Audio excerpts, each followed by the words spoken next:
இரண்டாவது அத்தியாயத்தில் முதல் பகுதியை பார்த்து முடித்திருக்கின்றோம். முதல் பகுதியில் இறுதியில் சத்யஸ்ய சத்தியம் என்ற வாக்கியம் வந்தது. இந்த வாக்கியத்தை விளக்குவதுதான் நாம் அடுத்து பார்க்க இருக்கின்ற இரண்டு பகுதிகள்.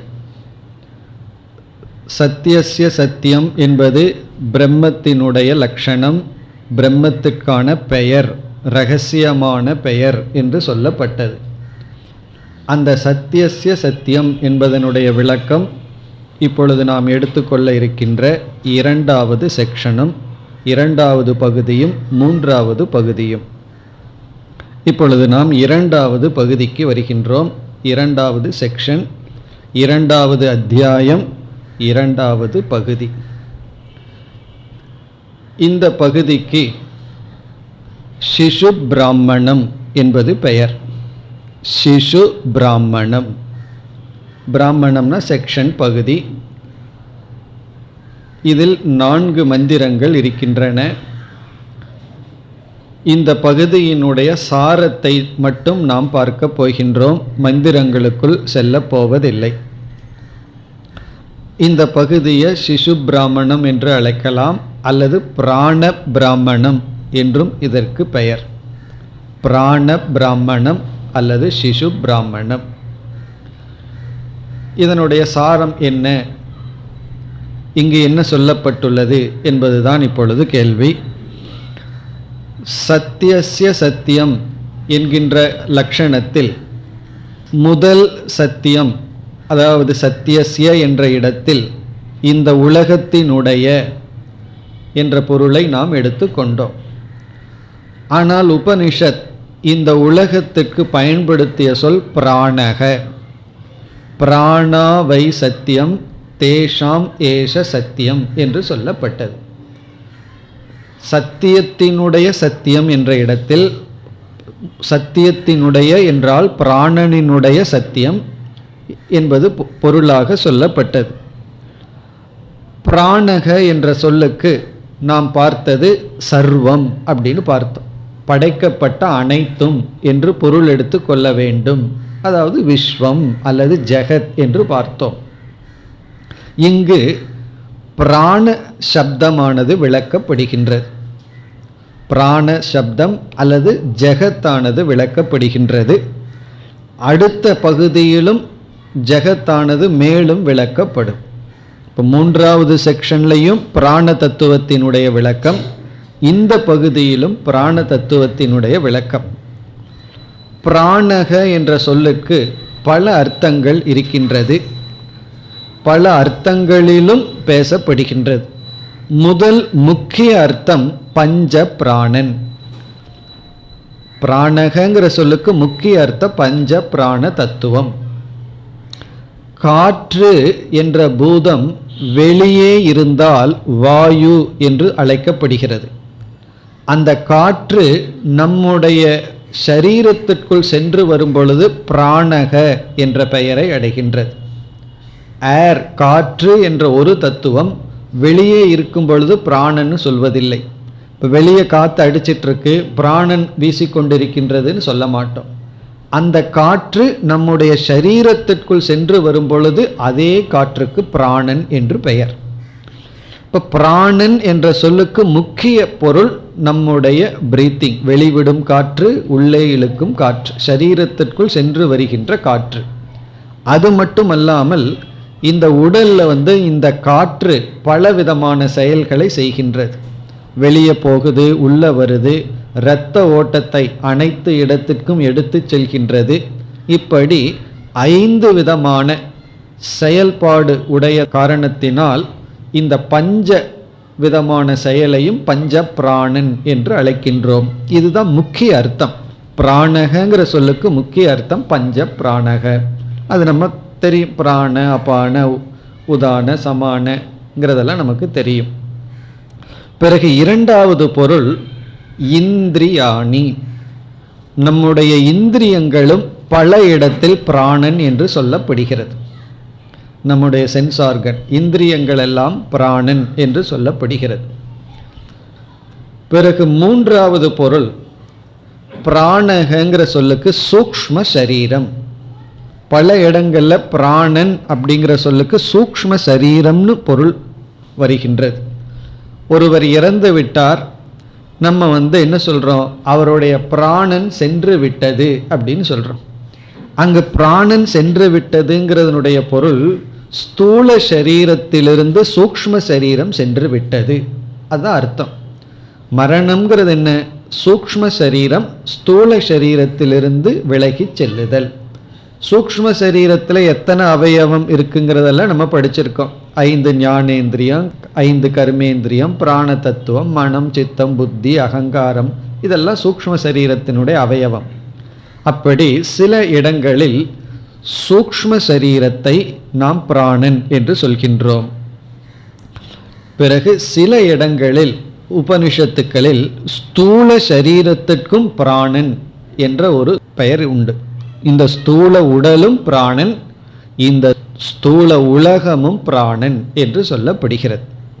அது எங்குன்னா இந்த இடத்திலேயே பிராணஸ்ய சத்தியம் என்று சொல்லும் பொழுது ஸ்தூல உடல், ஸ்தூல பிரபஞ்சம், இப்போ இவைகள் எல்லாமே பிராணன் என்ற சொல்லுக்கு பொருளாகி விடுகின்றது. இவ்விதம் பிராணன்கிற ஒரு சொல்லுக்கு முக்கியமான ஒரு அர்த்தம் இருந்த போதிலும் சில இடங்களில் இந்திரியங்களை குறிக்கின்றது, சில இடங்களில் சூக்ஷ்ம சரீரத்தை குறிக்கின்றது, சில இடங்களில் ஸ்தூல சரீரத்தையும், சில இடத்துல சர்வம் அனைத்தையும் குறிக்கின்றது. ஆகவே இந்த பிராமணமானது இந்த பிராணனை பற்றி சற்று விளக்கம் வருகின்றது. பிறகு அடுத்த பிராமணத்திலையும் பிராணனுடைய விளக்கம் பிறகு நேதி என்கின்ற நிஷேத வாக்கியம் வர இருக்கின்றது. இப்போ இதில் நம்ம சாராம்சத்தை மட்டும் பார்க்க போகின்றோம். இப்போ இங்கு என்ன வந்துள்ளது என்றால், பிராணனுடைய பெருமை இங்கு பேசப்படுகிறது. பிராணஸ்துதி, அந்த பிராணனை இந்திரியமாகவும் பிறகு பிராண தத்துவமாகவும் எல்லாம் இங்கு பார்க்கப்பட்டு பிராணனுடைய ஸ்துதி இங்கு வருகின்றது. அதுவும் நம்ம பல இடங்களில் படிச்சிருக்கோம். பிராணனுக்கான ஸ்துதி, பிராணனினுடைய பெருமை. அப்படி ஸ்துதி செய்த போதிலும் இந்த பிராணன் மித்தியாதான், அதுதான் சாரம். பிறகு சிலருக்கு சத்தியசிய சத்தியம்ங்கிற வாக்கியம் ஞானமாக போவதற்கு வாய்ப்பு இல்லாமல் இருக்கும். காரணம் என்னவென்றால், சித்த சுத்தி இல்லாமல், சித்த ஏகாகிரகம் இல்லாமல் இருக்கும். இப்போ அவர்கள் என்ன செய்ய வேண்டும், உபாசனை செய்ய வேண்டும். இங்கு எதற்கு உபாசனை என்றால், நம்முடைய சித்தமானது அசுத்தி ஆவதற்கும், நம்முடைய சித்தம் அதாவது நம்முடைய மனம் சத்தியசிய சத்தியம்ங்கிற வாக்கியத்தை கேட்டு அதை ஞானமாக ஆக்குவதற்கு தகுதி இல்லாமல் இருப்பதற்கு முக்கியமான எதிரி யார் அப்படின்னு ஒரு கேள்வி வருது. கேட்குறோம், கேட்டாலும் கூட நமக்கு புரியாமல் மனம் அதை ஞானமாக மாற்றிக்கொள்ளாமல் இருப்பதற்கு நமக்கு பகைவனாக இருப்பவன் இப்போ இந்த முதல் மந்திரத்தில் சொல்லப்படுகிறது, நம்முடைய இந்திரியங்கள். நம்முடைய இந்திரியங்கள் தான் நமக்கு பகைவனாக இருக்கின்றது. காரணம் என்னன்னா, இந்திரியங்களுக்கு ராகத்வேஷமெல்லாம் இருக்குது, இந்திரியங்களுக்கு பலகீனம் இருக்குது. பலகீனமான இந்திரியங்கள் மூலமாக நம்ம மனதிற்கு அசுத்தமான அல்லது மனதை சஞ்சலப்படுத்துகின்ற விஷயத்தை கொடுத்து மனதை நம்ம கெடுத்து விடுகின்றோம். ஆகவே இங்கு ஒரு விதமான உபாசனை சொல்லப்படுகிறது. அந்த உபாசனை செய்யும் பொழுது இந்திரியத்தினுடைய ஜெயம், இந்திரிய ஜெயார்த்தம் உபாசனம். இப்போ இந்திரியத்தை நம்ம வெல்ல முடியும். இப்போ இந்த பகுதியினுடைய சாரம் பிராண தத்துவத்தினுடைய பெருமை, பிராணனுடைய விளக்கம். பிறகு இங்கு ஒரு உபாசனை வருகின்றது. இந்த உபாசனையை செய்யும் பொழுது இந்திரிய ஜெயம் கிடைக்கின்றது, இந்திரியத்தை நம்மால் வெல்ல முடிகின்றது. இப்போ இந்த முகவுரையுடன் நம்ம ஒவ்வொரு மந்திரத்தினுடைய சாராம்சத்தை பார்க்க வேண்டும். அதற்கு முன் சங்கரருடைய சிறு அறிமுகத்தை பார்ப்போம். இப்போ சங்கரர் மிக மிக சிறிய அளவில் ஒரு முகவுரை இங்கு கொடுக்கின்றார். அதாவது இந்த பிராமணத்திற்கு. சங்கரருடைய முகவுரை சத்தியஸ்ய சத்தியம் அப்படிங்கிற இடத்துல சத்தியம்ங்கிற வார்த்தைக்கு உபனிஷத்தே பிராணன் என்று சொல்லி விட்டது. இப்போ உபனிஷத்தே என்ன சொல்லுது? பிராணாவை சத்தியம் என்று சொல்லி உள்ளது. அப்படி என்றால் அந்த பிராணனுடைய தத்துவம் என்ன என்ற கேள்வி வருகின்றது. பிராணனுடைய தத்துவம் என்ன என்பது வியாவகாரிக சத்தியம். அதான் பிராணனுடைய தத்துவம். தத்துவம்னா ரியாலிட்டி, அதை பற்றிய உண்மை என்ன அப்படின்னா வியாவகாரிக சத்தியம். இப்போ வியாவகாரிக சத்தியமாக இருப்பது பிராணன் என்றால் அந்த பிராணன் என்ன? அதற்கு சங்கரர் சொல்றார், அந்த இடத்துல பிராணன்னா ஜெகத். ஜெகத்னா சர்வம், எவைகளெல்லாம் படைக்கப்பட்டதோ அவைகளெல்லாம். இப்போ வியாவகாரிக சத்தியம் என்று சொன்னால் அதனுடைய பொருள் என்ன என்றால், இந்த வியாவகாரிக சத்தியம் என்பது பாரமார்த்திக சத்தியத்திடமிருந்து சத்தியத்தை வாங்கி கொண்டது, சுதந்திர சத்தா அற்றது. எது வியாவகாரிக சத்தியம்னு சொல்றோமோ அது வேற ஒரு இடத்திலிருந்து தன்னிடம் இருக்கின்ற சத்தியத்துவத்தை வாங்கி கொண்டது. அப்ப இந்த உலகம் தானாக இருத்தல்ங்கிற சக்தியுடன் கிடையாது. தனக்கு வேறாக இருக்கின்ற பிரம்மனிடமிருந்து என்ன செய்துள்ளது? இருத்தல் என்கின்ற ஒரு நிலையை அடைந்துள்ளது. அப்போ சங்கரர் அறிமுகப்படுத்துகின்றார், இந்த ஜெகத்தானது எதனிடமிருந்து தோன்றி எது இருப்பதனால் இருந்து கொண்டு மீண்டும் எதனிடம் ஒடுங்குகின்றதோ அதுதான் பிரம்மன் என்று சொல்லப்பட்டுள்ளது. அப்படி அந்த பிரம்மன் தான் உண்மையான சத்தியம். காரணம் என்ன? அந்த பிரம்மனிடமிருந்து தான் நாம் பார்க்கிற உலகம் வந்து, அந்த பிரம்மன் இருக்கிறதுனால தான் இந்த உலகமும் இருந்து பிறகு மீண்டும் அதே பிரம்மத்திற்குள் செல்கிறது. அப்படி இருக்கையில் சத்தியம்ங்கிற சொல்லுக்கு யோக்கியதையான ஒரே ஒரு தத்துவம் பிரம்மன் தான். ஆனால் ஏன் இந்த ஜெகத்தை சத்தியம் என்று சொல்கின்றோம்? பிராணனை ஏன் சத்தியம் என்று சொல்கின்றோம்? அதற்கான விளக்கம் இந்த பிராமணத்திலும் அடுத்த பிராமணத்திலும் வருகிறது என்று அறிமுகப்படுத்துகிறார். அதாவது உபனிஷத் பிராண தத்துவத்தை சத்தியம் என்ற சொல்லால் குறிப்பிட்டதை ஜஸ்டிஃபை பண்றார், நியாயப்படுத்துகின்றார். ஏன் உபனிஷத் பிராண தத்துவத்தை சத்தியம் என்று சொன்னது? இப்ப சத்தியம்னு சொல்லி சத்தியம்ங்கிற சொல் பிராணனுக்கு பயன்படுத்த காரணம் என்ன? அந்த காரணத்தை தான் இந்த பிராமணமும் அடுத்த பிராமணமும் கூறுகின்றது அப்படின்னு இங்கு சொல்கின்றார். இப்ப இந்த பிராமணத்தினுடைய மைய கருத்தை புரியணும்னா அடுத்த பிராமணத்தில் இருக்கிற கருத்து நமக்கு புரிந்தாக வேண்டும். அடுத்து நாம பார்க்க போகின்ற பிராமணம் மூர்த்தா மூர்த்த பிராமணம். மூணாவதா நம்ம பார்க்க போறோம். இதை முடிச்சுட்டு பார்க்க போவது மூர்த்தா மூர்த்த பிராமணம். அதாவது மூர்த்தம் அமூர்த்தம். மூர்த்தம்னா உருவத்தை உடையது, அமூர்த்தம்னா உருவமற்றது. உருவத்தை உடையது உருவமற்றது என்ற அதுதான் அதனுடைய பொருள். இப்போ இந்த ஜெகத்தானது இரண்டாக பிரிக்கப்படுகிறது, மூர்த்தம் அமூர்த்தம் என்று பிரிக்கப்படுகிறது. மூர்த்த பிரபஞ்சம் அமூர்த்த பிரபஞ்சம் என்று பிரிக்கப்படுகிறது. இந்த உலகமே மூர்த்தம் அமூர்த்தம்னு பிரிக்கப்படுகிறது. இந்த மூர்த்தத்துக்கு சத் என்று ஒரு பெயர், அமூர்த்தத்துக்கு தியத் என்று ஒரு பெயர். அப்ப ரெண்டையும் சேர்த்துனா சத்தியம் என்று வருகின்றது. சத்து தியத்து, தெத்துங்கிறது தியம் அப்படின்னு மாறிவிடுகிறது. அப்ப சத் அப்படின்னா மூர்த்தம், தியத் அப்படின்னா அமூர்த்தம். அப்ப சத்தியம்ங்கிற சொல் வேறொரு கோணத்தில் பார்த்தோம்னா மூர்த்தம் பிளஸ் அமூர்த்தம் அப்படின்னு பொருள் கிடைக்கின்றது.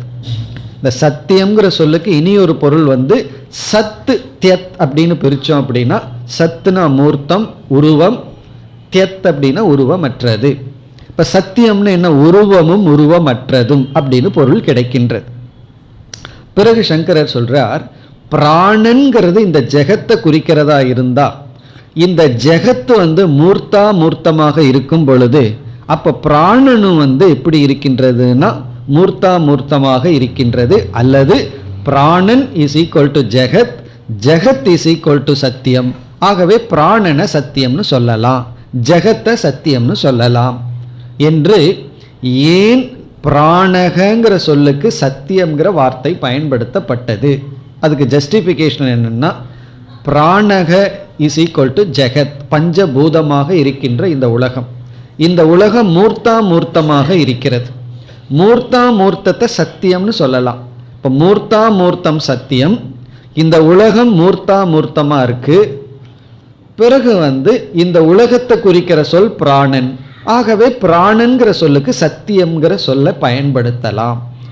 எந்த அர்த்தத்திலே அல்ல, பாரமார்த்திகம் நித்தியம் மூன்று காலத்திலும் இருக்கின்றதுங்கிற அர்த்தத்திலே அல்ல, அது மூர்த்தாமூர்த்தமாக இருக்கின்றதுங்கிற அர்த்தத்தில். ஆகவே பிராணன்கிற சொல்லுக்கு சத்தியம்ங்கிற சொல்லை பயன்படுத்தலாம். அப்படி பயன்படுத்தும் பொழுது சத்து தியத் என்று பிரிக்க வேண்டும் என்று அறிமுகப்படுத்தி, ஆகவே இந்த பிராண தத்துவம் இந்த 2 பிராமணங்களிலும், அதாவது 2-3 பிராமணங்களில் விளக்கப்படுகின்றது என்ற அறிமுகத்தை கொடுக்கின்றார். இது சங்கரர் கொடுக்கின்ற சிறு அறிமுகம். இனி நம்ம இந்த 2வது பிராமணத்தினுடைய சாராம்சத்தை பார்ப்போம்.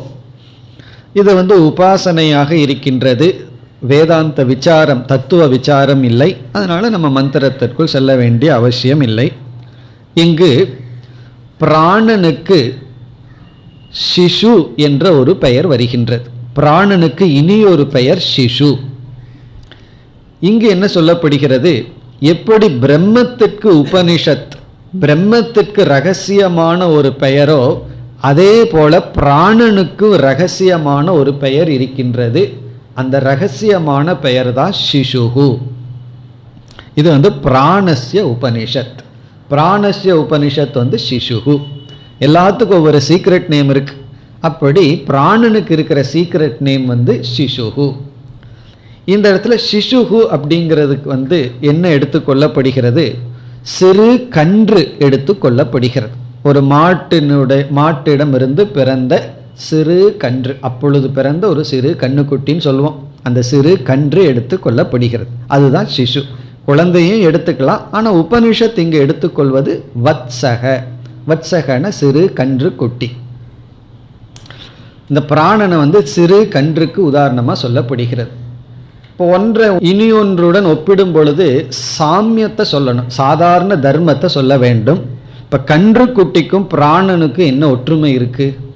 இப்போ கன்று குட்டியை போய் பிராணனை போய் கன்று குட்டி அல்லது சிறு கன்றுன்னு சொல்வதற்கு என்ன ஒற்றுமை என்றால், முதல் ஒற்றுமை கன்று குட்டிக்கு சிறு கன்று அப்பொழுதுதான் பிறந்திருக்கு, குழந்தைன்னு எடுத்துக்கொண்டாலும் சரி, ராகத்வேஷம் கிடையாது. அதே போல பிராணனுக்கு ராகத்வேஷம் இல்லை. பிறகு யாருக்கு ராகத்வேஷம் இருக்குன்னா, இந்திரியத்துக்கு தான் ராகத்வேஷம் இருக்கு. பிராண தத்துவம் ராகத்வேஷம் அற்றது. பிறகு இனி ஒரு கருத்து சொல்லப்படுகிறது, கன்று குட்டிக்கோ அல்லது சிறு குழந்தைக்கோ வெளி விஷயங்களில் பற்று இல்லை. பாஹ்ய விஷய ஆசக்திகி. ஆசக்தினா பிடிச்சிட்டு இருக்கிறது வெளி விஷயத்தை. அது கன்றுக்கும் கிடையாது, சிறு குழந்தைக்கும் கிடையாது. அதே போலதான் பிராணன் எதனுடனும் பற்று கொள்வதில்லை. சுருக்கமாக சொன்னா சுத்தக பிராணக, பிராணன் தூய்மையானது. நல்லது கெட்டது, தர்மா தர்மம் அசுத்தம் எல்லாம் எதற்கு செல்கின்றது? இந்திரியங்களுக்கு தான் செல்கின்றது. பிராணன் சுத்தம். எதை போல? சிசுவது, சிசுவை போல. பிராணன் சிசு, சிசுனா இந்த இடத்துல கன்றுக்குட்டியை போல அல்லது குழந்தையை போல தூய்மையானது. இது பிராணனினுடைய குளோரி, பிராணனினுடைய பெருமை. இதை எதுக்கு நம்ம தியானம் பண்ண வேண்டும்னா, அப்பொழுதுதான் நமக்கும் சுத்தி கிடைக்கும். அது பிராணன் மித்தியாவா இருந்த போதிலும் மித்தியா வஸ்துக்குள்ளேயே சுத்தமான வஸ்து அசுத்தமான வஸ்துன்னு இருக்கு. அந்த அசுத்தமான வஸ்துவை நினைக்கும் பொழுது அசுத்தமான எண்ணம் வருகின்றது, சுத்தமான வஸ்துவை தியானிக்கும் பொழுது சுத்தமான எண்ணம் வருகின்றது. அப்படி பிராணனை சுத்தமாக சிசுவாக தியானிக்கும் பொழுது நமக்கு இந்திரிய சுத்தி கிடைக்கின்றது, இந்திரிய ஜெயம் கிடைக்கின்றது.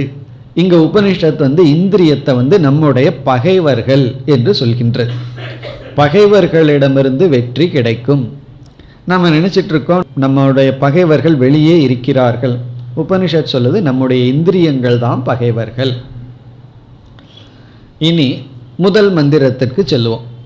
முதல் மந்திரத்தினுடைய சாராம்சம் என்னவென்றால், கன்று குட்டியானது 4 இடத்தோட சம்பந்தப்படுகிறது.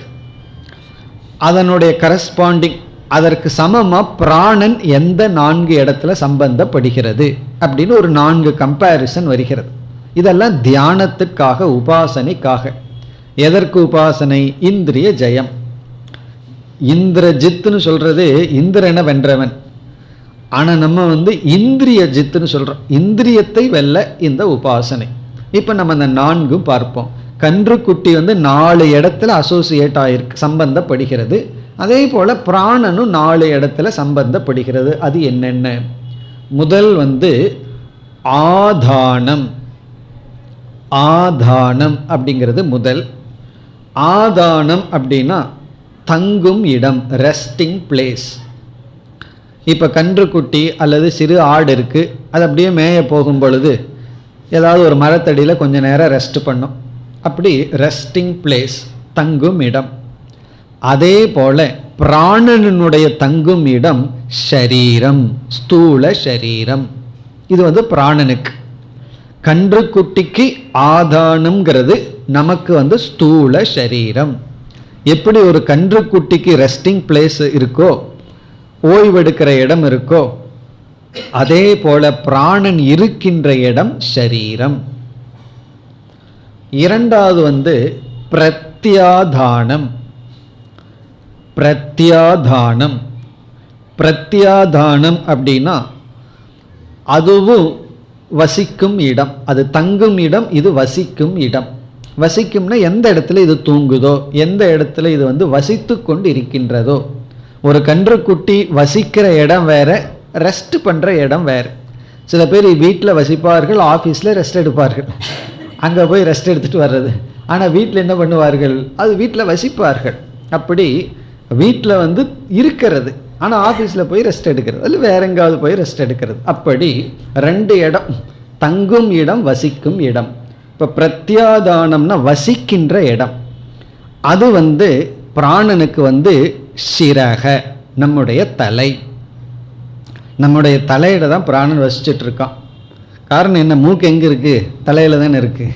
அப்படி நம்மளுடைய தலை தான் அதனுடைய வசிக்கும் இடமா. பிறகு மூன்றாவது ஸ்தூணா. ஸ்தூணா. ஸ்தூணா. ஸ்தூணா அப்படின்னா இந்த கன்றுக்குட்டியை கட்டுவதற்கான கம்பம். ஸ்தூணான போஸ்ட், கம்பம். ஏன்னா இந்த கன்றுக்குட்டி கட்டி வைப்போமல்ல, அப்படி கம்பம். அந்த ஸ்தூணா அப்படிங்கிறது பிராண விஷயத்துல சக்திகி, ஸ்ட்ரென்த், பலம்,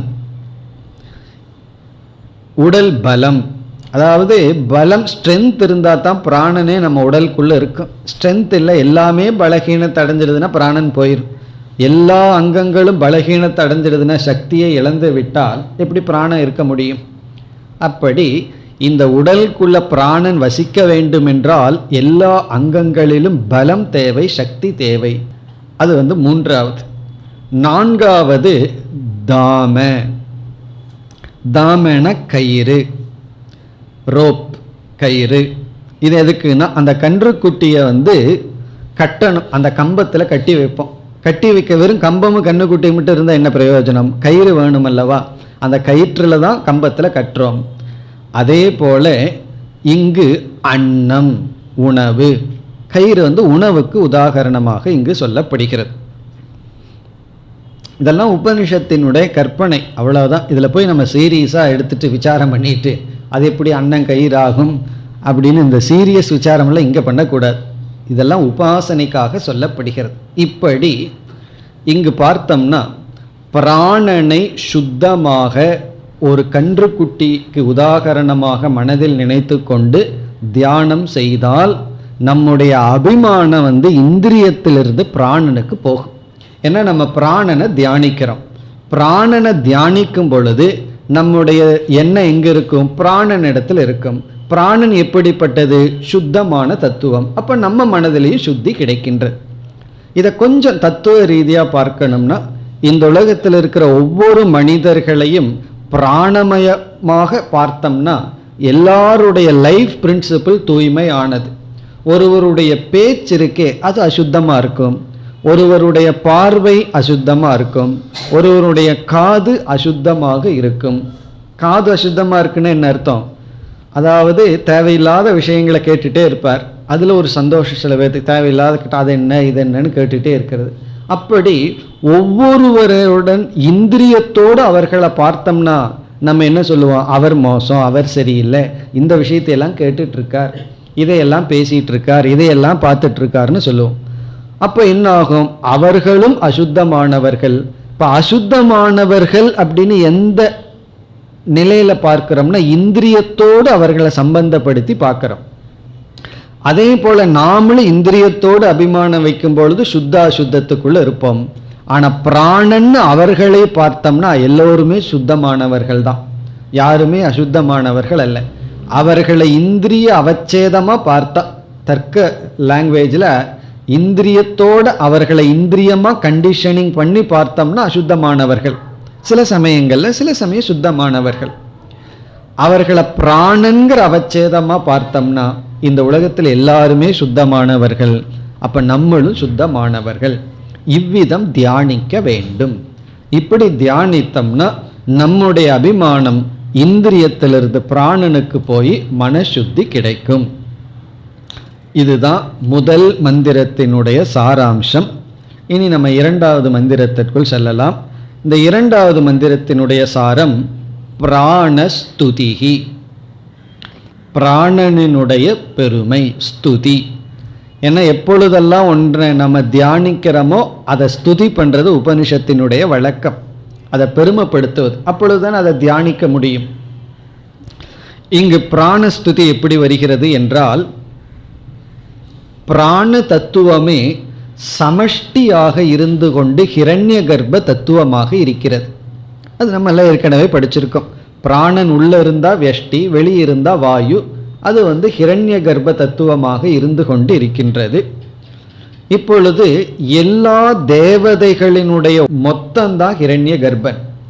ஆகவே ஒவ்வொரு தேவதைகளும் ஹிரண்ய கர்ப்பனை வழிபட்டு கொண்டு இருக்கிறார்கள், தியானிக்கிறார்கள். அது பிராணனினுடைய பெருமை. அதாவது எல்லா தேவதைகளும் பிராணனை தியானிக்கிறார்கள். இப்படி சொல்வதிலிருந்து பிராணனுடைய பெருமை சொல்லப்படுகிறது. எப்படி எந்தெந்த தேவதைகள் எதை ஆலம்பனமாக கொண்டு பிராணனை தியானிக்கிறார்கள், அதுதான் இந்த மந்திரத்தினுடைய சாராம்சம். அதாவது உதாரணமாக 1-2 மட்டும் பார்ப்போம். இப்போ எல்லா தேவதைகளும் கண்ணை, நம்முடைய ஐஸ் இருக்கே, கண்ணை ஆலம்பனமாக வச்சுக்கொண்டு பிராணனை தியானிக்கிறார்களாம். அதுலேயும் ஒவ்வொரு தேவதையும் நம்முடைய கண்ணில் இருக்கிற ஒவ்வொரு அம்சத்தை எடுத்து ஆலம்பனமாக வைத்து கொண்டு பிராண தத்துவத்தை தியானிக்கிறார்களாம். எப்படின்னா சமஷ்டி ஹிரண்ய கர்ப்ப ஸ்வரூபமாக. இதெல்லாம் விசித்திரமான தியானம். இப்படியெல்லாம் தியானத்தை கேள்விப்பட்டிருக்கவே மாட்டோம், உபனிஷத்துக்குள்ளே இருக்கு. இப்போ 1-2 உதாரணம் பார்ப்போம். இப்போ ருத்ர தேவதை என்ன செய்கின்றாராம், கண் இருக்கே, அந்த கண்ணுக்குள்ளே பார்த்தோம்னா சிவப்பு கலரில் நரம்பு போகும். அந்த ரெட் நரம்பு இருக்கே அதை ஆலம்பனமாக வச்சுட்டு பிராணனை தியானிக்கின்றாராம். யாரு? ருத்ர தேவதை. இந்த ருத்ரன்னு சொல்லும் போதே கொஞ்சம் கோபம்னு அர்த்தம். கரெக்டாக அவர் சூஸ் பண்ண ஆலம்பனம் அப்படி இருக்கு, கரெக்டாக ரெட் லைன். ஏன்னா ருத்ரா அதைத்தானே சூஸ் பண்ணுவார். இனி அடுத்தது பர்ஜன்யக. பர்ஜன்யகன வருண தேவன். அவர் கண்ணில் இருக்கிற எந்த அம்சத்தை எடுத்துட்டு தியானிக்கிறார்னா, கண்ணில் இருக்கிற நீர், கண்ணீர் இருக்கே, அதை எடுத்துட்டு பிராணனை தியானிக்கிறாராம். அவர் அதை தான் எடுத்துக்குவார், அவர் அதை எடுத்துக்கொள்கின்றார். பிறகு 3வது ஆதித்ய தேவன். அவர் எதை எடுத்துக்கிறாராம், கண்ணில் இருக்கின்ற பிளாக் ஸ்பாட், மையத்தில் ஒரு கருப்ப ஒரு புள்ளி இருக்குமே, அதை எடுத்துக்கொண்டு தியானிக்கின்றாராம். ஆப்போசிட்டாக எடுத்துக்கிறார். அவர் பிரைட்டாக இருக்கிறவர் ஆதித்யன். அவர் எதை எடுத்துக்கொள்கின்றார், ஐயில் இருக்கிற ஐ ஸ்பாட், அதை எடுத்துக்கொள்கிறாராம். இப்படி சிலதெல்லாம் வருகின்றது. இதெல்லாம் எதற்கு என்றால், ஒவ்வொரு தேவதைகளும் கண்ணை மையமாக, அதில் இருக்கின்ற அங்கத்தை மையமாக கொண்டு பிராணனை தியானிக்கின்றார்கள். இது எதற்கு சொல்லப்படுது? தேவதைகளையே பிராணனை தியானிக்கும் பொழுது மனிதர்களாக இருக்கின்ற நீங்களும் பிராணனை தியானிக்க வேண்டும். அப்படி தியானித்தால் சித்த சுத்தி கிடைக்கும்.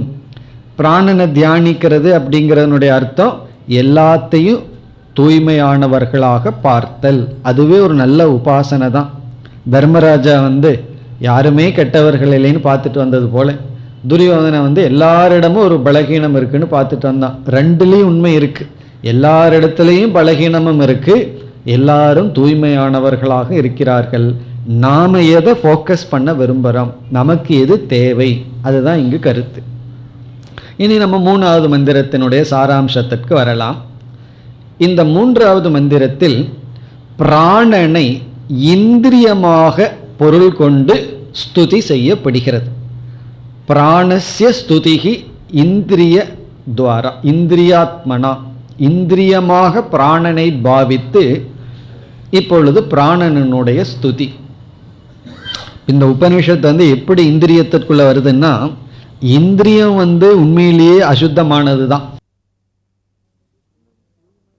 பிராணன் தூய்மையானது தூய்மையானதுன்னு நினைச்சிட்டு அந்த பிராணந்தான் இந்திரியம்னு நினைக்கும் பொழுது இந்திரியங்களும் தூய்மை அடைகின்றன. ஏன்னா தூய்மையான பிராணனை கொண்டு இந்திரியம்னு பார்க்கும் பொழுது இந்த பிராணந்தான் இந்திரியம்னு பார்த்தோம்னா பிராணனுடைய சொரூபம் என்ன? சுத்த சொரூபம். பிராணன் சுத்த சொரூபம்னா அசுத்தமான இந்திரியத்தையும் பிராணன்னு சொல்லும் பொழுது உடனே நம்ம சொல்லியிருக்கூட அப்போ பிராணனை அசுத்தப்படுத்திடலாமேன்னா, ஆனால் அது முடியாது. பிராணன் என்னைக்கு சுத்த சொரூபம். ஆகவே சுத்த சொரூபமான பிராணனை இந்திரியம்னு சொல்லும் பொழுது அந்த இந்திரியமும் சுத்த சொரூபம் ஆகிறது. அப்போ அந்த இந்திரியத்துக்கு யசோஹேதுகு அப்படின்னு சொல்லப்படுகிறது. நம்முடைய யசத்துக்கு, யசம்னா புகழ், ஆனால் இந்த இடத்துல உயர்வுன்னு அர்த்தம், ஸ்ரேயஸ்ன்னு அர்த்தம். நம்முடைய ஸ்ரேயஸுக்கு இந்திரியம் காரணம் ஆகின்றது. இந்திரியம் நம்முடைய மேன்மைக்கு காரணம் ஆகின்றது. முதல்ல இந்திரியத்தை அசுத்தம்னு சொல்லி இந்திரியம் நமக்கு பகைவன்னு சொல்லி இப்போ உபனிஷத் பேலன்ஸ் பண்ணுது. பிறகு இங்கு இந்திரியங்கள் எவ்வளவுன்னு வரும்பொழுது பொதுவாக நம்ம 5 இந்திரியம் சொல்லுவோம். ஆனால் இங்கு வேறு கோணத்தில் 7 இந்திரியங்கள் என்று சொல்லப்படுகிறது. 7 இந்திரியம். அந்த 7 என்ன அப்படின்னா 2 கண்கள், பிறகு 2 நாசி துவாரம், மூக்கில் இருக்கிற 2 துவாரம், பிறகு 2 காது துவாரம். காது ஒன்று தான், ஆனால் 2 இடத்துல இருக்கே, 2 மொத்தம் 6. 7வது வாய், நம்முடைய மவுத். எல்லாமே முகத்தில் இருக்கு, முகத்திலே இந்த 7 வந்துரு. இந்த 7க்கும் இங்கு கொடுக்கின்ற பெயர் சப்த ரிஷயக, 7 ரிஷிகள். சப்த ரிஷின்னெல்லாம் நம்ம பார்த்துருப்போம் புராணங்கள். ஆனால் இந்த இடத்துல நம்ம முகத்தில் இருக்கின்ற இந்த 7 துவாரம் சப்த ரிஷிகள் என்று சொல்லப்படுகிறது. இந்த ரிஷி அப்படின்னு சொன்னா அறிபவன், ஞானி. ஜானாதி இது ரிஷிகி, ரிச்சதி ஜானாதி. எது அறிகின்றதோ, எவர்கள் அறிகிறார்களோ அவர்கள் ரிஷிகள். ரிஷிகள்னாவே அறிவை உடையவர்கள் அப்படின்னு அர்த்தம். பிறகு பேசுதல் அப்படிங்கிறது கர்மேந்திரியத்தில் போகுது, சுவைத்தல்ங்கிறதா ஞானேந்திரியத்தில் வருது. இங்கே மவுத் அப்படின்னு சொல்லும்போது, வாயின்னு சொல்லும்போது அது உண்மையிலேயே சுவைக்கின்றது. ஆனால் கர்மேந்திரியங்கள்லேயே மிக முக்கியமாக நம்முடைய முன்னேற்றத்திற்கு, உயர்வுக்கு காரணம் நம்முடைய பேச்சு. ஆகவே இந்த மந்திரத்தில் என்ன செய்யப்படுகிறது, 8வதாக நம்முடைய வாக்கும் சேர்த்து கொள்ளப்படுகிறது. ஏற்கனவே 7 பேர் ரிஷிகளாக இருக்கிறார்கள், 8வதாக வாக்கானது எடுத்துக்கொள்ளப்படுகிறது. இப்போ வாக்கினுடைய பெருமையும் பேசப்படுகிறது. அந்த ஞானேந்திரியத்தில் பேசுகின்ற கர்மேந்திரியம் சேர்த்து கொள்ளப்படுகிறது. அது ரொம்ப முக்கியம். பேச்சு தானே ரொம்ப முக்கியம். ஏன்னா ஒரு சந்தேகம் இருந்ததுன்னா கேள்வி கேட்கறதுக்கு பேச்சு தேவைப்படுகிறது. ஒரு அறிவை அடையணும்னா நம்ம பேச்சை நிறுத்திட்டோம்னா அறிவை அடைய முடியாது. அதனால தான் மௌனத்தை எப்போ கையாளணும்னா அறிவை எல்லாம் அடைஞ்சதற்கு பிறகு. நம்ம பேசுறத நிறுத்திட்டோம் அப்படின்னா நம்ம புதிதான அறிவை கேட்டு அறிவை அடைய முடியாது. பரிப்பிரஷ்னேன்னு பகவான் சொல்லியிருக்கார், கேட்டு ஞானத்தை பெற வேண்டும். ஆகவே இந்த வாக்கும் எடுத்துக்கொள்ளப்படுகிறது. இப்படி இந்த 7 ரிஷிகள் என்று சொல்லப்பட்டு பிராணனே சப்த ரிஷிகளாக இருக்கின்றது, வாக்காகவும் இருக்கின்றது. ஆகவே பிராணன் பெருமை வாய்ந்தது. இந்த பிராணனை தியானித்தால், சுத்தமாக சிசுவாக தியானித்தால் இந்திரியத்தை வெல்லலாம். இனி 4வது இறுதி மந்திரம். இப்போ இந்த இறுதி மந்திரத்தில்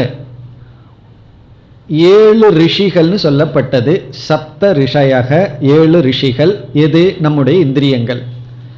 அந்த எந்தெந்த ரிஷிகள் எல்லாம் நமக்கு அதிஷ்டான தேவதைகளாக இருக்கிறார்கள் இங்கு சொல்லப்படுகிறது. ஆக 7 ரிஷிகளினுடைய பெயர் வருகின்றது. இதெல்லாம் ஜஸ்ட் அன் இன்ஃபர்மேஷன், அவ்வளவுதான். அதாவது 2 காதுகளுக்கு ரிஷிகளாக இருப்பவர்கள் கோதமக, பிறகு பரத்வாஜக. இதெல்லாம் ரிஷிகளினுடைய நேம், சப்த ரிஷிகள். இவங்க யாருக்கு அதிபதினா 2 காது, கோதமக பரத்வாஜக. பிறகு 2 கண்களுக்கு விஸ்வாமித்ரக ஜமதக்னிகி. விஸ்வாமித்ரக ஜமதக்னிகி. பிறகு நாசி துவாரம், மூக்கில் இருக்கிற 2 துவாரத்திற்கு வசிஷ்டக காஷ்யபக. வசிஷ்டக காஷ்யபக. பிறகு மவுத், டேஸ்டிங் மவுத்துக்கு அத்ரிஹி, அத்ரி ரிஷி, அத்ரிஹி என்று இங்கு 7 விதமான ரிஷிகளினுடைய பெயர் குறிப்பிடப்பட்டு அவர்களெல்லாம் இந்த இந்திரியங்களுக்கு அதிஷ்டான தேவதைகளாக அருள் பாலிப்பவர்களாக இருக்கிறார்கள். இதனுடைய முடிவு என்ன என்றால், இப்படிப்பட்ட மேன்மையான பிராணனை தியானித்தால் இந்திரியத்தை வென்று மனசுத்தி கிடைக்கும். மனசுத்தி கிடைத்தால் சத்தியச சத்தியம் என்பது விளங்கும். இதோடு இந்த பிராமணம் முடிவடைகின்றது. இனி நாம் அடுத்த பிராமணத்திற்கு செல்லலாம். 3வது பிராமணம். இந்த பிராமணத்தில் 6 மந்திரங்கள் இருக்கின்றது. இது முக்கியமான பிராமணம். அதனால நம்ம ஒவ்வொரு மந்திரமாக நாம் பார்க்க போகின்றோம். இந்த பிராமணத்திற்கு பெயர் மூர்த்தா மூர்த்த பிராமணம், மூர்த்த அமூர்த்த பிராமணம். இப்ப இந்த பிராமணத்தினுடைய இறுதியில 6வது மந்திரத்துல தான் நமக்கு நேதி நேதி அப்படின்னு ஒரு முக்கியமான வாக்கியம் கிடைக்கின்றது. இப்போ இதனுடைய சாராம்சம் என்ன, இதில் என்ன கருத்து இருக்கின்றது என்று இப்பொழுது நாம் பார்க்க வேண்டும். அதாவது இந்த பிராமணத்தில் பிராண சப்தத்தினுடைய விளக்கம் முதலில் வருகின்றது. ஃபர்ஸ்ட் போர்ஷன் மீண்டும் இந்த பிராண சப்தத்தினுடைய விளக்கம். இங்கெல்லாம் உபாசனை கிடையாது. இது ஞான பிரதானம், இது ஞான காண்டம்தான். பிராண சப்தத்தினுடைய விளக்கம் அல்லது பிராண தத்துவத்தினுடைய விளக்கம், அது முக்கியமான பகுதி முதல்ல வருகின்றது. பிறகு 2வது இறுதியாக வருகின்ற கருத்து நிஷேதம் செய்து பிரம்மன் அத்வைதம் என்று நிலைநாட்டப்படுகிறது, அல்லது பிராண தத்துவம் மித்தியா என்று நிலைநாட்டப்படுகிறது. அதான் இங்கே நமக்கு முக்கியமான இடம். நிஷேத வாக்கியம். நேதி நேதின்னு நிஷேதம் செய்து பிராணன் மித்தியா, பிராணன் பாத்தியம் என்று சொல்லி பிரம்மன் அத்வைதம் என்று நிலைநாட்டப்படுகிறது. இவ்விதம் இந்த 2வது அத்தியாயத்தை நம்ம எடுத்துக்கொண்டால் அதில் 6 செக்ஷனில் ஃபஸ்ட்டு 3 செக்ஷன் ஒரு பேரா வருது. முதல் செக்ஷன் அஜாத சத்ரு பிராமணத்தில் இறுதியில் சத்தியசே சத்தியம்னு லட்சணம் அந்த சத்தியசிய சத்தியம்ங்கிறதுல முதல் சத்தியம்ங்கிறது இந்த உலகம். அது பிராண தத்துவமாக இருக்குன்னு 2வது பிராமணத்தில் சிறு விளக்கம் கொடுத்து பிராண உபாசனை சொல்லி, பிறகு இந்த 3வது பிராமணத்தில் மீண்டும் அந்த பிராண தத்துவம் விளக்கப்பட்டு பிறகு நிஷேதம் செய்து 3வது பிராமணத்தில் இந்த பிராமணத்தில் இறுதியில் மீண்டும் அதே சத்தியசிய சத்தியம் வாக்கியம் வர போகின்றது. ஆகவே சத்தியசிய சத்தியம்ங்கிறது ரகசியமான உத்தமமான பெயர்தான் என்று மீண்டும் நிலைநாட்டப்படுகின்றது. இனி இந்த பிராமணம் எப்படி செல்கிறது அப்படின்னு நம்ம பார்க்க வேண்டும். இப்போ சத்தியஸ்ய சத்தியம், சத்தியஸ்ய இஸ் ஈக்குவல் டு பிராணானாம், பிராணன்களுடைய சத்தியம். இங்க பிராணன் அப்படிங்கிறது பிரபஞ்சம்னு பார்த்தோம். இப்போ இந்த பிரபஞ்சமானது முதலில் இரண்டாக பிரிக்கப்படுகிறது. ஒன்று மூர்த்தம், இனி ஒன்று அமூர்த்தம். ஒன்று மூர்த்தம், இனி ஒன்று அமூர்த்தம். அப்படி முதலில் இரண்டாக பிரிக்கப்படுகிறது. மூர்த்தம் அப்படிங்கிறதுக்கு உருவம் என்று பெயர், அமூர்த்தம்னா உருவமற்றது. பிறகு இந்த மூர்த்தம் அமூர்த்தம் இருக்கே, அதுவே வேறு கோணத்திலும் இரண்டாக பிரிக்கப்படுகிறது. மூர்த்தாமூர்த்தமே வேறு கோணத்தில் இரண்டாக பிரிக்கப்படுகிறது. ஒன்று சமஷ்டி, இனி ஒன்று வியஷ்டி. சமஷ்டி மூர்த்தம், சமஷ்டி அமூர்த்தம். வியஷ்டி மூர்த்தம், வியஷ்டி அமூர்த்தம். சமஷ்டினா டோட்டல், வியஷ்டினா இண்டிவிஜுவல், தனிப்பட்ட. அது எப்படி என்றால், இங்க சமஷ்டி மூர்த்தம் அப்படிங்கும் பொழுது பஞ்சபூதத்தில் 3 பூதங்கள் எடுத்துக்கொள்ளப்படுகிறது. இப்போ நம்ம சமஷ்டியில் இருக்கோம். சமஷ்டி மூர்த்தம்ங்கிறது பிருத்திவி, நாம் பார்க்கிற இந்த பூமி, ஜடமான தத்துவம் மேட்டர். இரண்டாவது நீர் வாட்டர். மூன்றாவது நெருப்பு அக்னிகி, அக்னி தத்துவம். இந்த மூன்றும் மூர்த்தம், சமஷ்டி மூர்த்தம். பிறகு அடுத்த 2 பூதம் அமூர்த்தம். அது என்ன? வாயு தத்துவம், ஆகாச தத்துவம். வாயுவும் ஆகாசமும் அமூர்த்தம். வாயு தத்துவமும் ஆகாச தத்துவமும் சமஷ்டி லெவல்ல அமூர்த்தம். அமூர்த்தம்னா நம்ம பார்க்க முடியாது, மூர்த்தம்னா பார்க்க முடியும். அது எதுன்னா முதல் 3 பூதங்கள். இது சமஷ்டி லெவல்ல. உண்மையிலேயே மூர்த்தா மூர்த்தம்னு சொன்னா இந்த உலகமே மூர்த்தா மூர்த்தமா பிரிக்கப்படுதுன்னா உலகம் பஞ்சபூத ஆத்மகம். அந்த பஞ்சபூதத்தை 2ஆ பிரிச்சிடறோம். 3 பூதங்கள் மூர்த்தம், 2 பூதங்கள் அமூர்த்தம்னு பிரிக்கிறோம். இனி வியஷ்டி லெவலுக்கு வர்றோம். வியஷ்டி லெவலுக்கு வந்தோம்னா மூர்த்தம் என்று சொல்லப்படுவது ஸ்தூல சரீரம். வியஷ்டி மூர்த்தா மூர்த்தத்தில் வியஷ்டி மூர்த்தம் ஸ்தூல சரீரம். பிறகு அமூர்த்தம்ங்கிறது சூக்ஷ்ம சரீரம். அப்போ வியஷ்டி லெவலில் இண்டிவிஜுவல் லெவலில் மூர்த்தம்னா நம்முடைய ஸ்தூல உடல், அமூர்த்தம்னா சூக்ஷ்ம சரீரம். இப்படி பிரிக்கப்பட்டு கடைசியில் நமக்கு நேதி நேதின்னு 2 சொல் வரப்போகிறது. அந்த நேதி நேதி அப்படின்னா இது அல்ல இது அல்ல அப்படிங்கிற நிஷேதம். அது எதுக்கு 2 முறை சொல்லணும் அப்படின்னா, மூர்த்தத்துக்கு ஒரு நேதி, அமூர்த்தத்துக்கு ஒரு நேதி. மூர்த்தத்தையும் நீக்கி அமூர்த்தத்தையும் நீக்குவதற்கு நம்ம அங்கே விஸ்தாரமாக பார்க்க போகிறோம். அந்த நேதி நேதியினுடைய விசாரம் நம்ம விளக்கமாக பார்க்க போகின்றோம். அப்படி ஒரு முறை சொன்னால் போதாது. ஏன் 2 முறைனா, என்ன 2ஆ பிரிச்சுட்டோம், மூர்த்தம் அமூர்த்தம்னு பிரிச்சுட்டோம்.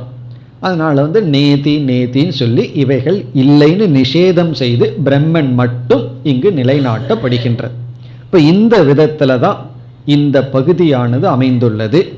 அதாவது மூர்த்தம் அமூர்த்தம்னு பிரித்து அந்த மூர்த்தத்தை சமஷ்டி மூர்த்தம் சமஷ்டி அமூர்த்தம்னு பிரித்து, பிறகு வெஷ்டி மூர்த்தம் வெஷ்டி அமூர்த்தம்னு பிரித்து 5வது மந்திரத்து வரைக்கும் இந்த வேலை. அதாவது மூர்த்தாமூர்த்தத்தையே இப்படி பிரிக்கிறது.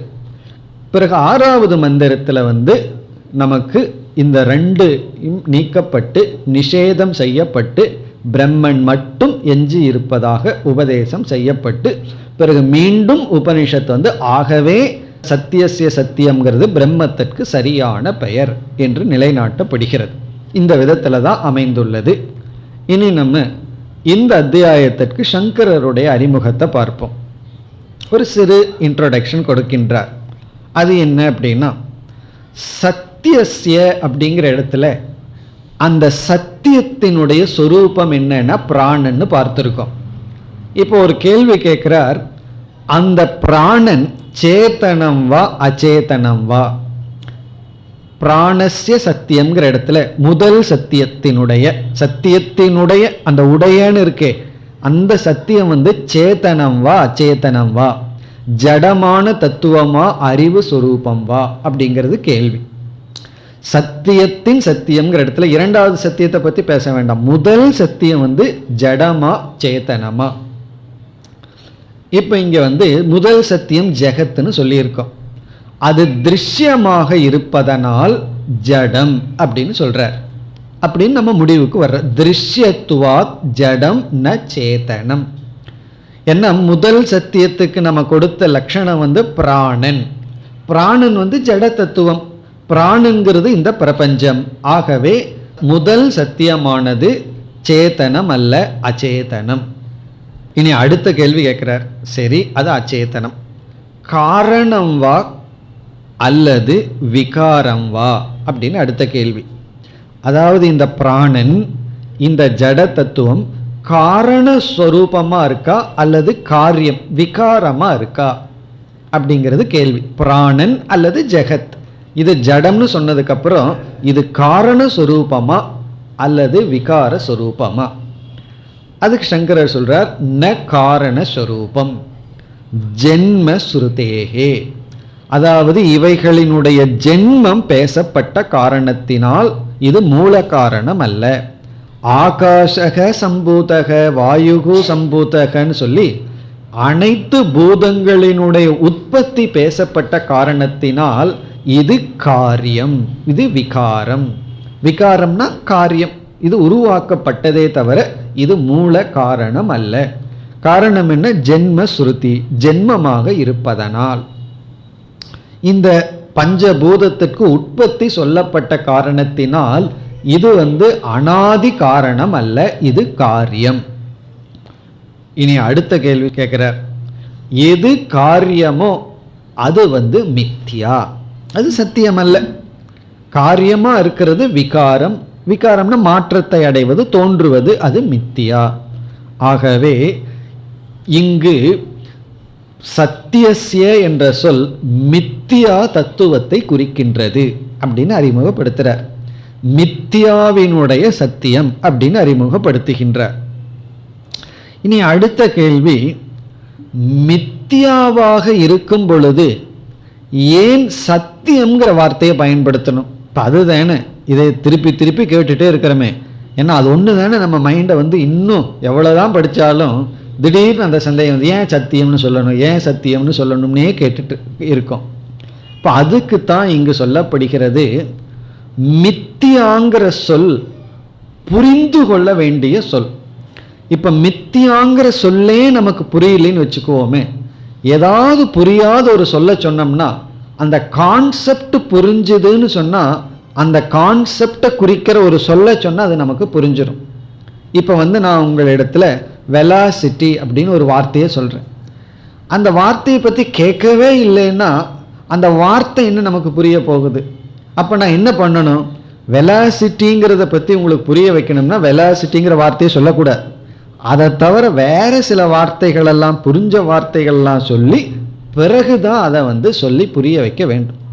இப்போ ஹைட், வெயிட் அப்படிங்கிற வார்த்தையெல்லாம் இருக்குது. இது வந்து சின்ன குழந்தைக்கு புரியல அப்படின்னா, ஹைட்டுனா என்னன்னு புரியல, உயரம்னா என்னன்னு தெரியல அப்படின்னா நான் என்ன செய்யணும்? உயரம் என்றால் உயரம்னு சொன்னோம்னா அது என்ன புரியும்? அப்போ உயரம்ங்கிற வார்த்தை, வெலாசிட்டிங்கிற வார்த்தையை விட்டுட்டு வேற அதை புரிய வைக்கிற வார்த்தையில போய்தான் பிறகு அந்த கான்செப்டை புரிய வச்சதுக்கு அப்புறம் அந்த வார்த்தைக்கு அதுக்கு அர்த்தம் கிடைக்கும். அதே போல மித்தியாங்கிறது நம்ம புரிஞ்சிக்க வேண்டிய லட்சியமா இருக்கு. புரிஞ்சிக்க வேண்டிய லட்சியமா இருக்கும்போது மித்தியாங்கிற வார்த்தையவே சொன்னா எப்படி நமக்கு புரியும்? ஆகவே மித்தியாங்கிற வார்த்தையை புரிய வைக்கணும்னா அந்த வார்த்தைக்குள்ள மித்தியா இருக்கக்கூடாது. இப்போ ஓடுதல் அப்படின்னா என்னன்னு ஒருத்தர் கேட்குறார். அவருக்கு வந்து தமிழ் படிச்சுட்டு இருக்காருன்னு வச்சுக்கோமே. ஓடு அப்படின்னா என்னன்னா, ஓடுன்னா ஓடு அப்படின்னா அவருக்கு என்ன புரிய போகுது? ஒன்றா ஓடி காட்டணும், அல்லது வேற ஏதாவது. அவருக்கு நடத்தல்ங்கிற வார்த்தை தெரியுதுன்னு வச்சுக்கோமே, உடனே வேகமாக நடத்தல் அப்படி சொல்லலாம். அப்போ ஓடுதல் அப்படிங்கிற வார்த்தைக்கு அவர் அர்த்தம் கேட்கும்போது நம்ம ஓடுதல்ங்கிற வார்த்தையை பயன்படுத்தக்கூடாது. ஆனால் நம்ம மற்ற வார்த்தையை பயன்படுத்துகிறோம். என்ன அர்த்தம்? ஓடுதல்ங்கிறத புரிய வைக்கிறதுக்கு தான். அப்படி மித்தியாங்கிறத புரிய வைக்கிறதுக்கு நாம மித்தியாங்கிற சொல்ல பயன்படுத்தக்கூடாது. காரணம் என்ன? மித்தியாங்கிறதுன்னு தெரியாம இருக்கு. அப்படி இருக்கையில வேற எந்த வார்த்தையை எப்படிப்பட்ட எக்ஸ்பிளனேஷன் சொன்னா தான் புரிய வைக்க முடியும் அப்படின்னா சங்கரர் சொல்றார், சத்தியசிய சத்தியம்ங்கிறத தவிர வேற பெஸ்ட் லட்சணம் கிடையாது. ஆகவே இந்த சத்தியசிய சத்தியம்ங்கிறது எப்படி உத்தமமான மேலான லட்சணம் அப்படிங்கிறது தான் இந்த மூர்த்தாமூர்த்த பிராமணத்தினுடைய கடைசியில நிலைநாட்டப்படுகிறது. அது ஒரு கன்க்ளூஷனோட வரப்போகுது. நேதி நேதின்னு சொல்லிட்டு உபனிஷத்தே சொல்ல போகின்றது, இந்த நேதிங்கிறதுக்கு மேல பெஸ்ட் எக்ஸ்பிளனேஷன்ஸ் இருக்க முடியாது. ஆகவே சத்தியசிய சத்தியம் கரெக்ட்.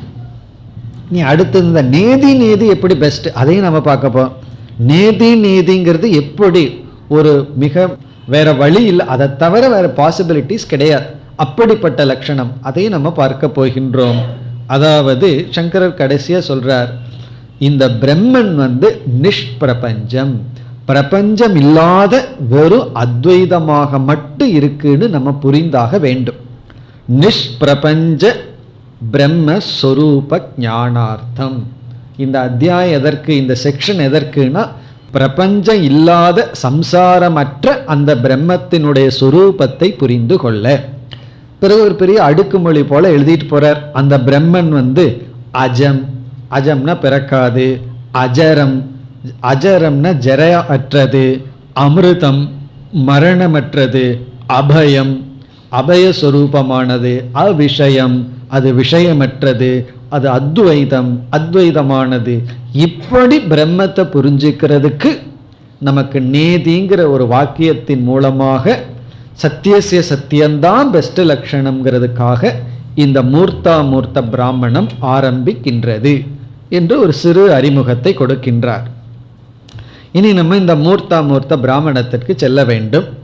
இப்பொழுது நாம் முதல் மந்திரத்தை படிப்போம். பக்கம் 135. துவே வாவ பிரம்மணோ ரூபே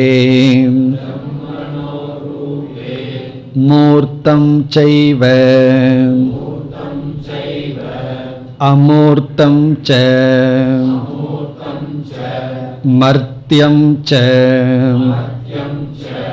அம்ருதம் ச ஸ்திதம் ச யச்ச சச்ச த்யச்ச.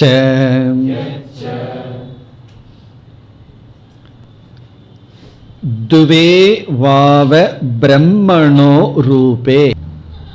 துவே என்றால் இரண்டு, வாவன ஏவ இரண்டுதான், வாவன இரண்டுதான், பிரம்மணக ரூபே பிரம்மத்தினுடைய ரூபம், இரண்டு பிரம்மத்தினுடைய ரூபம். இதை நம்ம புரிகிற வாக்கியத்தில் போட்டோம்னா பிரம்மத்துக்கு இரண்டு ரூபங்கள் இருக்கின்றன, பிரம்மத்துக்கு இரண்டு ரூபங்கள் இருக்கின்றன. இதனுடைய பொருள் பிரம்மன் இரண்டு ரூபமாக தன்னை வெளிப்படுத்தி கொண்டுள்ளது, வெளிப்படுத்தி உள்ளது. பிரம்மன் மேனிஃபெஸ்டட் ஆஸ் டூ ஃபார்ம்ஸ். பிரம்மன் இரண்டு விதமாக தன்னை வெளிப்படுத்தி உள்ளது. பிரம்மன் தன்னை எக்ஸ்பிரஸ் பண்ணினது ரெண்டு விதத்தில் தன்னை எக்ஸ்பிரஸ் பண்ணியிருக்கான். இப்போ எப்படி நீருங்கிற தத்துவம் ஐஸ் கட்டியாக தன்னை எக்ஸ்பிரஸ் பண்ணுது, நீருங்கிற தத்துவம் கேஸ் ஆவியாக தன்னை வெளிப்படுத்துகிறது, நீருங்கிற தத்துவம் திரவமாக தன்னை வெளிப்படுத்துகிறது. அப்போ அந்த H2Oங்கிற ஒரு தத்துவம் இருக்கே, நீருங்கிற தத்துவம், அந்த நீருங்கிற பூதம் இப்படியெல்லாம் தன்னை மேனிஃபெஸ்ட் பண்ணுதோ அதே போல பிரம்மன் இரண்டே விதத்தில் தன்னை வெளிப்படுத்தி உள்ளார். அது ஒன்று மூர்த்தம், இனி ஒன்று அமூர்த்தம். இப்ப மூர்த்தாமூர்த்தம் என்ன ஆயிடுது, பிரம்மத்தினுடைய சொரூபமாயாச்சு. பிரம்மனே மூர்த்தமாகவும் பிரம்மனே அமூர்த்தமாகவும் வெளிப்படுகின்றார். துவே வாவ பிரம்மணோ ரூபே பிரம்மணக ரூபே, ரூபேங்கிறது த்விவச்சனம், டியூவல், அதாவது பிரம்மத்தினுடைய ரூபம் இரண்டு, துவே இரண்டு தான். வாவங்கிறதுல மூணு கிடையாது, தன்னை மூணா வெளிப்படுத்தி கொள்ளல, ரெண்டா தான் வெளிப்படுத்தி இருக்கு. அது என்ன? மூர்த்தம் ச அமூர்த்தம் ச ஏவ, அது மூர்த்தமாகவும் அமூர்த்தமாகவும் தன்னை வெளிப்படுத்தி உள்ளது. இப்போ உபநிஷத்து எப்படி ஆரம்பிக்குதுன்னா, பிரம்மன் எங்கேயோ இருக்கு, மூர்த்த பிரபஞ்சம் எங்கேயோ இருக்குன்னு பிரிக்கல. பிரம்மனே தன்னை மூர்த்தமாகவும் அமூர்த்தமாகவும் வெளிப்படுத்தி உள்ளது. இப்போ இங்க ரூபம்ங்கிற சொல்லுக்கு ரெண்டு அர்த்தம் பார்க்குறோம். முதல் அர்த்தம் மேனிஃபெஸ்டேஷன், தன்னை வெளிப்படுத்தியது இந்த ரெண்டு ரூபத்தில், ரெண்டு விதத்தில். இனி ஒரு பொருள் ரூபம்ங்கிறதுக்கு ஞாபகம்னு அர்த்தம். ஞாபகம்னா இண்டிகேட்டர். இண்டிகேட்டர்னா அறிவிக்கும் கருவி. இண்டிகேட்டர், நம்ம இண்டிகேட்டர் எல்லாம் போடுறோம் இல்லை, டு இன்ஃபார்ம், அறிவிக்கும் கருவி. அதே போல இந்த பிரம்மத்தை புரிஞ்சுக்கிறதுக்கு இண்டிகேட்டர் யாருன்னா மூர்த்தமும் அமூர்த்தமும். மூர்த்தமும் அமூர்த்தமும் பிரம்மனை இண்டிகேட் பண்றதுக்காக ரெண்டு கருவி இருக்கு. ஏன்னா பிரம்மங்கிட்ட போகணும்னா அத்தியாஸ்தமன்ன வஸ்து மூலமா தான் போக முடியும். இந்த பிரம்மனை காட்டி கொடுக்கிறது யாருன்னா மூர்த்தம் அமூர்த்தம் தான். இந்த உலகம் தான் பிரம்மத்தை காட்டி கொடுக்கும். அப்படி மூர்த்தமும் அமூர்த்தமும் பிரம்மனை காட்டி கொடுக்கும் கருவி. இப்ப பார்த்தோம்னா பிரம்மனே மூர்த்தாமூர்த்தமா வெளிப்பட்டுள்ளார். இந்த மூர்த்தாமூர்த்தம் பிரம்மனை காட்டி கொடுக்கும் கருவி. அதான் முதல் பகுதி. மேலும் அடுத்த வகுப்பில் தொடர்வோம். ஓம் பூர்ணமத பூர்ணமிதம் பூர்ணாத் பூர்ணமுதச்யதே பூர்ணஸ்ய பூர்ணமாதாய பூர்ணமேவாவசிஷ்யதே. ஓம் சாந்தி சாந்தி சாந்தி.